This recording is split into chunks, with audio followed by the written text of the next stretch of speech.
Thanks to their habit of combing their hair, bathing every Saturday, regularly changing their clothes, these men were able to undermine the virtue of married women and even seduce the daughters of nobles to be their mistresses.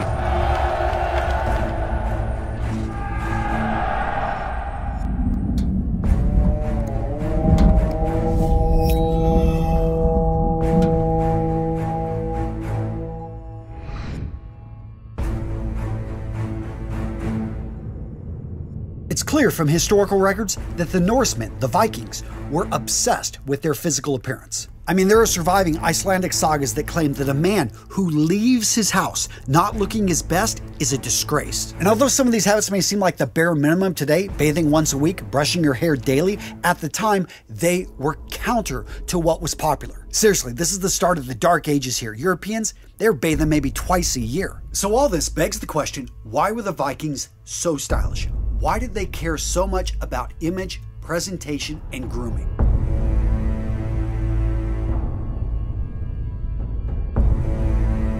Now, the word Viking is a modern word, a modern name given to the seafaring people from Scandinavia, which is present-day Denmark, Norway, and Sweden. From the 8th to the 11th century, these people raided, pirated, traded, and settled throughout various parts of Europe. That being said, they didn't stop there. They also voyaged and explored and traded with people as far as, parts of the Mediterranean, North Africa, Volga, Bulgaria, the Middle East, and North America. It's safe to say that the Vikings had a huge historical impact on the people of Scandinavia, the British Isles, France, Estonia, and even Kievan Rus. Now, to be 100% transparent, you guys know I am not a researcher. I'm just a YouTuber. That being said, I did try to do a lot of research for this video, and I found that there are a lot of limitations when it comes to the archaeological records of the Vikings. First up, they passed a lot of information verbally. They didn't write a whole lot of things down. Yes, there are carvings and stuff where we have information and we can infer from, but a lot of the stuff, a lot of the clothing actually was destroyed. It fell apart over the centuries. Another thing is that we have a wide range in area in which the Vikings explored and which they settled. So when I say Vikings, understand that we're talking about a wide range of different people. I'm just using, in general here. All that being said, there are certain myths that we can dispel to start this thing right off. First up, let's talk about those horned helmets. So to be clear, there is no evidence that shows that Vikings wore horned helmets. There were a few ceremonial horned helmets that were picked up that were found in burial sites, but those are far and few between. When you look at the practicality of close quarter combat, it really doesn't make sense to wear a horned helmet. Yes, it seems intimidating, but yeah, most of the helmets that they wore were conical in shape and they were made from wood, they were made from hard leather, metallic reinforcement, iron helmets made with masks, with nose pieces, mixed in with chainmail. These were going to be a lot more expensive and were oftentimes reserved for Vikings of means or chieftains. So where did the horns come from? A lot of it has to do with the mythology, the idea of actually wings being on the helmet. That was, representation of certain gods. You also saw, going back 2,000 years, some of this blended in with the Nordic Bronze Age. These horned helmets from the Bronze Age were ceremonial, but they were picked up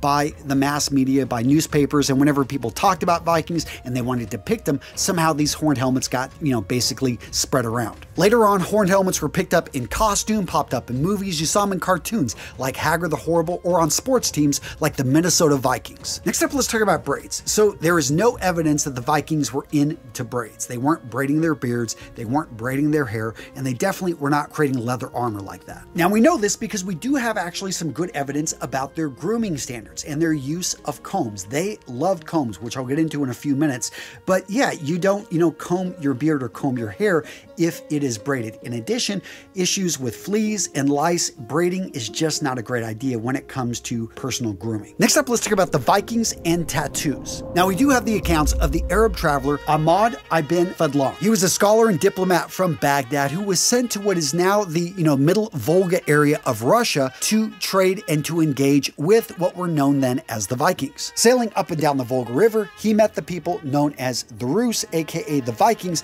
when they were there to trade slaves. He said that he encountered these Vikings and that all of the men were tattooed from the tips of their fingers to their necks. The tattoos were dark green figures, of trees and symbols. And although he described them as trees, it could have been his misinterpretation. Instead, they were probably more of gripping beasts or other knotwork patterns, of which the Vikings are pretty famous for. Now, this may seem like evidence, but the issue is it's not really reinforced with other statements and other accounts throughout the time period in history. And a lot of people believe as well that the Arabs, they viewed the Norsemen as savages, and they would use this description of them having tattoos on their body to further even identify them and, pigeonhole them as people that, couldn't be trusted. Another complication here is human skin does not survive very long after death, so any evidence of tattoos pretty much have disappeared, except for maybe a few instances here or there. They found some people in the permafrost, like from 500 BC, that apparently had some tattoos, and they believe that they could have been Vikings, but the evidence is pretty scarce here. So despite what the show Vikings is trying to sell you with all these braids and tattoos, that's probably not what the Vikings looked like.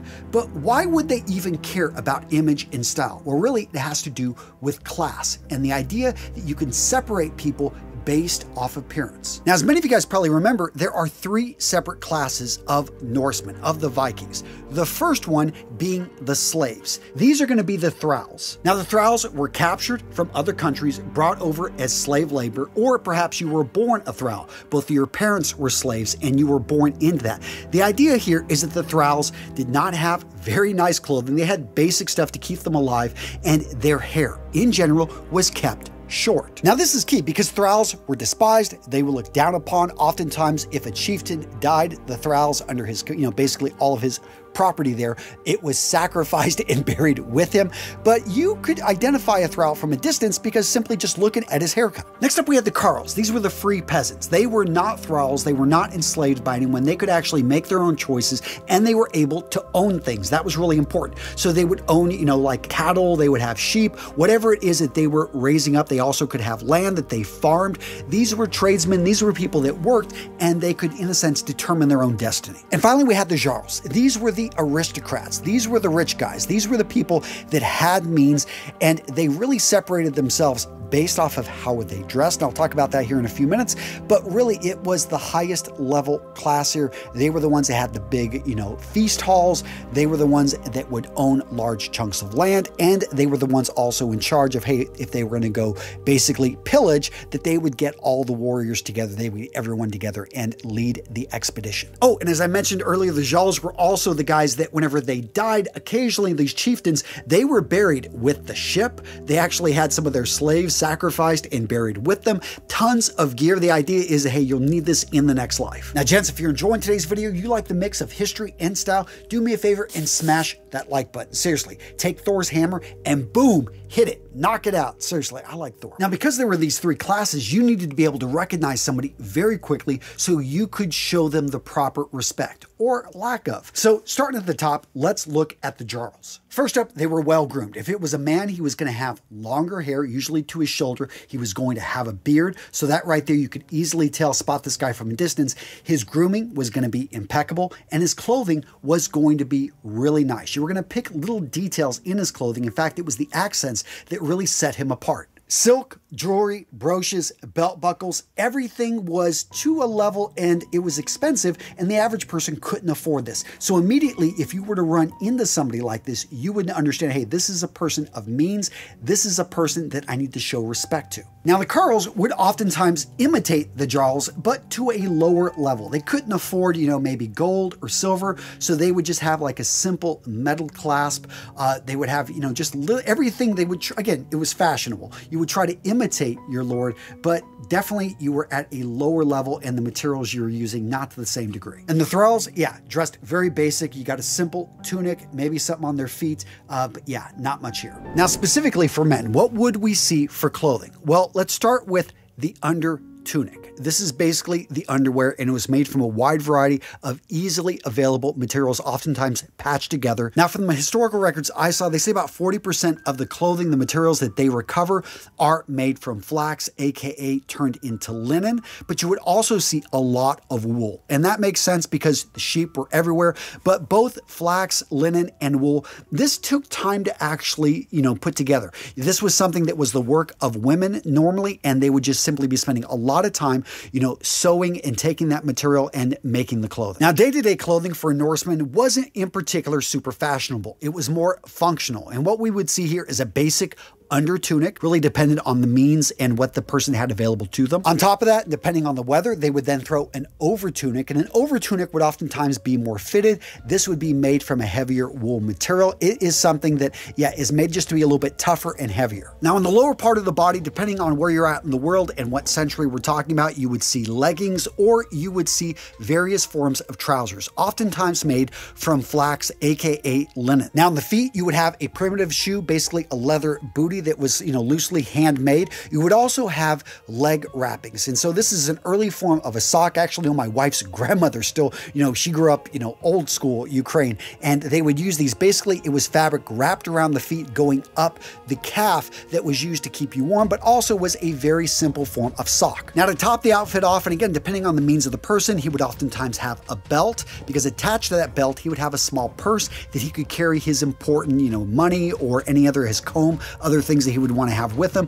You would throw a cloak on top of it all, and on top of your head, you could wear a cap. And on the subject of fabrics, let's talk about some of the things, again, we see in the shows. Did they wear pelts on their shoulders? Probably not. They did use skin, they did trade skins, but they probably didn't walk around with them on their shoulders. I know it looks cool, but it's probably not historically accurate. But we do see silk, especially with the Jarls. Now, where did they get silk? Because they're not making it themselves. Well, remember that the Norsemen were skilled sailors, and they really liked to trade. So they would go all over the world, all over, Europe, down into the Mediterranean, to the Middle East, and they were very excited to be able to bring back these very unique materials and to accent their clothing with them. And it's important to know, because we take it for granted, our clothing has elastic. It oftentimes forms to fit us. They didn't have that luxury back then, so you had a lot of drawstrings or rope strings, and that was used just to make the clothing stay up and keep it in place and just to simply make it more comfortable. Now, in especially wet areas, the Vikings were aware of the ability to waterproof clothing, and they would oftentimes do this with wax, with oils.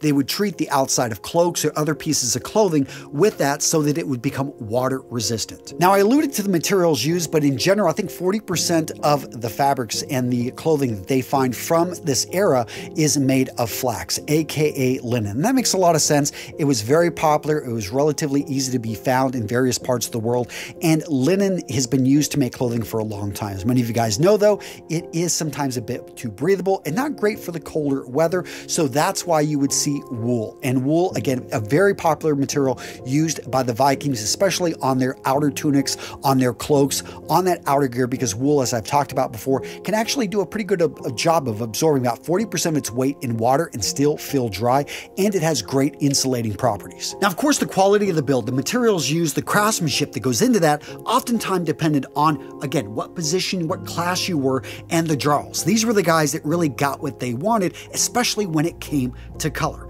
The color blue, this was reserved for men of means, women of means, families of means, because it showed that, hey, you have the ability. Let's just say that the dye that was required to make this was expensive, it was time consuming, and color in clothing was a big way for people to be able to tell where you sat in society. Now, most clothes were a variation of yellows, reds, you had some purples in there, you had some other earth tones, some natural tones, but it was really the use of blue that we find actually in burial sites, and how prominent it was for men of wealth, that actually we know this is probably a color that they valued very highly. To make these colors was not easy. You had to understand what plants to use. You had to sometimes use dangerous chemicals, and people could be, it was a little bit of magic the way you could get certain colors to turn out. So the ability to have clothing in your wardrobe that had these certain colors like blue was a high status mark. Oh, and if you find a mistake in today's video, guys, let me know down below. I love to learn from you guys, and I appreciate all you historians out there that point out, Antonio, you messed this up, or Antonio, you need to go do your research here. I appreciate hearing from you guys because I get better. I try to improve. So let me know in the comments what you think of today's video, if it can be improved, or maybe just liked it. Let me know. I love hearing from you guys. Next up, let's talk about jewelry. So first up, there were certain things that the Vikings didn't wear. They weren't really fond of rings, and they definitely did not wear earrings. That being said, they were drawn to necklaces, they liked arm rings, and they liked the very practical brooch. Now, if you're not familiar with a brooch, it's a large pin. It could also be called a cloak pin because they're wearing cloaks. And again, they're not going to have something that fastens right in the center. They were going to have something that goes over, fully protects them, and clasps to a single side. But this was an area that you could show off your wealth by wearing something maybe of gold, of silver, something of a precious metal. That being said, jewelry came in a wide variety of forms. You saw jewelry made from wood, glass, amber, bronze, and of course, silver and gold. And a lot of the Norseman jewelry that survives today actually gives us clues about them because in it we can actually see engravings, geometric designs, animal heads, and gripping beasts, along with other clues that give us an idea of who they were. So what about the Vikings and makeup? Did they actually wear it? Well, we do have an account in 965 AD from Ibrahim ibn Yaqub, who wrote, "There is also an artificial makeup for the eyes, and when they use it, the beauty never fades. On the contrary, it increases in men and women as well." Now, was this makeup? Was it war paint? And what was the purpose? Now, we don't know exactly what substance they used, but we believe that they used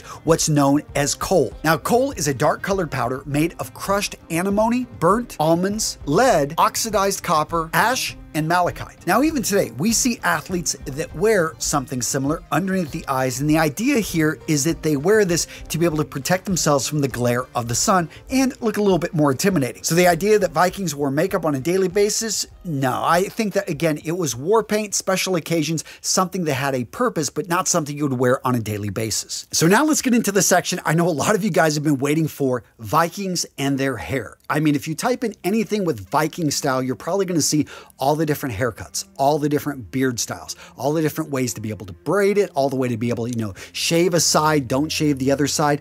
Now, there is a lot of historical evidence that the Vikings did care a lot about their hair. And in fact, the number one, thing that I see again and again is how they loved combs. Seriously, just look at all of these different styles, all these different types. They're made from a wide variety of materials, from antlers to bone. Combs were all over the place. I'm surprised they actually didn't pay these guys in combs because they find them in such large numbers and a wide variety of different styles and builds. In fact, the most interesting thing to me about all of these combs that they find in, Ireland, England, Scotland, various parts of the world is when they look at these, they can all tell that these come from what period, and based off the artistry and the detailing here, you actually see that this was something they put a lot of time and effort into just detailing and making these not just simply a grooming tool, but also like a unique work of art. Now, from a practical perspective, the idea of grooming your beard and grooming your hair, especially if it's long, makes a lot of sense, especially in a time period in which you had parasites, you had a lot of issues with people just simply, they didn't understand that, hey, you needed to probably not sleep with the animals and you needed to clean the bedding. Otherwise, you're going to get bed bugs, you're going to get fleas, you're going to get all types of nastiness, mites and, lice and that kind of stuff. So combs were very effective at removing and helping you find those type of things in your hair. And of course, taking care of your hair didn't stop with just the tool. They also had certain products they would put into their hair. A variety of oils, goat fat. All of a sudden you're putting this stuff in there and you're able to keep the hair in place, keep it looking good. And again, this is why we really do not think that the Vikings braided their hair. It just really didn't make sense with the tools and from the depictions we're able to see in the carvings. And on the topic of grooming, other tools that pop up in the archaeological finds that show that the Vikings were obsessed with taking care of themselves, we find tweezers, scissors, razors, and even ear cleaners. And this makes a lot of sense, especially when we see all the different hairstyles that came about. One of my favorites, the reverse mullet. Have you seen this one? This was basically long hair on the top,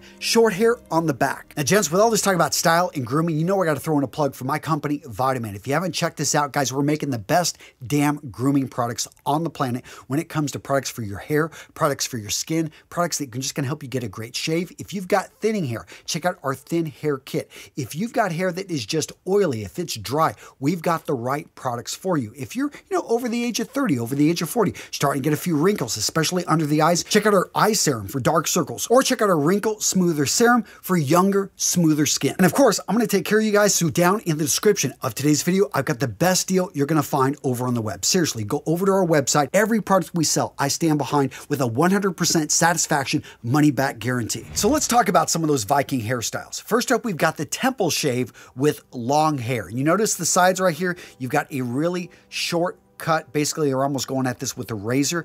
Historically accurate? No, not at all, especially the braids in there. But You know, I'm sure that there are some Vikings somewhere that actually pulled this off, but in general, yeah, way too much upkeep here. Next up, we got the Viking man bun. Again, there's not really any historical evidence that guys were pulling this off back in the day, but from a practicality point of view, I can see where actually guys would put their hair up in a bun to keep it out. Anyone that's had longer hair knows that, hey, all you need is a few simple tools to be able to, you know, quickly get this stuff out of the way. That being said, they probably weren't using dreadlocks. They definitely were not braiding it. And yeah, if it was getting in the way all the time, they probably shortened it a bit. Again, they didn't go for a short haircut, but a lot of guys, again, it was just to the length of their shoulders, maybe to the length of the back of their neck. What about the braided ponytail with undercut? As I've already said, this one looks cool, and you may feel like a Viking pulling this thing off, but to be honest, historically, yeah, there is no accuracy with this hairstyle. Now this one right here, the medium length with beard. I'd say, yeah, maybe they weren't styling it this good, but you got to bet that somebody was pulling this off because it just simply worked. It was practical. From a distance, you definitely could tell this guy was not a thrall. This guy was a free man. This was possibly a warrior. And I think, again, the key is the beard. What about the long hair with half bun? Again, this looks really cool, but why would you only put half of your hair in a bun? I know, I'm sure there were some fashionista Vikings back in the day that were experimenting with their hair and showing off in front of their buds, but yeah, practicality wise and, you know, yeah, accuracy, no, there's nothing here. Now, what about the completely shaved all around the head with just that big lock of hair on top? Now, this one may seem really far-fetched, but there is actually evidence that there was this guy, Svinold, and if you're familiar with Slavic history, you'll know who this guy was. But basically, this badass apparently was known for this hairstyle. And at this point, I'm also going to give a shout out to the Ukrainian Kozak style, which has nothing to do with Vikings, but is friggin' awesome. That's right, Slava Ukraina. All that being said, most of the information shows they had very simple hairstyles, but what about coloring their hair? A lot of you guys have heard that they used certain soaps with lye in it that would actually take, you know, brown hair and make it gold. Seriously, not all Scandinavians were born blonde. A lot of them had brown hair, you had some that had red hair, and the idea here is that didn't all of them want to have these luscious golden locks? Well, gents, I'll be honest here, this is one of those points that I had conflicting information, and so I would love to hear from you guys down in the comments. What do you think, or if you found any other errors in this video so far, let me know. I love hearing from you guys, but basically I saw some people are saying that they did have this soap, this lye in it, that would color the hair, bleach it. Other people say that this is a bunch of BS. It would maybe make the hair a little bit shinier, but it would not bleach the hair fully. So I'm not sure what's up on this one. I'd probably go to the latter. I mean, it sounds nice that everyone wanted this blonde hair, but I think practicality-wise that the brown hair would have been fine. I think the key point to remember here is the class system. Now understand again that the slaves, these are the guys with the shaved heads, with the short hair. So if you are a man of means, if you are a Norseman that is a warrior, or you are a farmer, or you're someone that, you know, just simply wants to be recognized as a non-slave, you went with a hairstyle that simply was fashionable and said that, hey, I am a free man, that would go down to your shoulders, that would show that you are not owned by anybody. All that being said, from a practical perspective, if a Viking was to be going into combat, he would probably keep his beard and his hair at a length that was manageable. You never wanted something to get in the way, so I can see actually where maybe they would, you know, hold it together, or again, they would use product to keep it out of the way, but you wanted to, again, keep things practical. You don't want anything getting caught in your weapons. So in a nutshell, why were the Vikings so stylish? Because in a class society, the way that you present yourself enables other people, communicates very clearly and quickly who you are and how you should be treated. So if you looked good, if you looked the part of a success, you were treated as such. Kind of how it still works today, right? Now, gents, if you enjoyed today's video, I think you're going to love this video right here. Why were cowboys so stylish? I have a lot of fun with this series, and this one, you know, as a kid from West Texas, I enjoyed putting it together, so go check it out. A fun Western video talking about the history and the style of the American cowboy.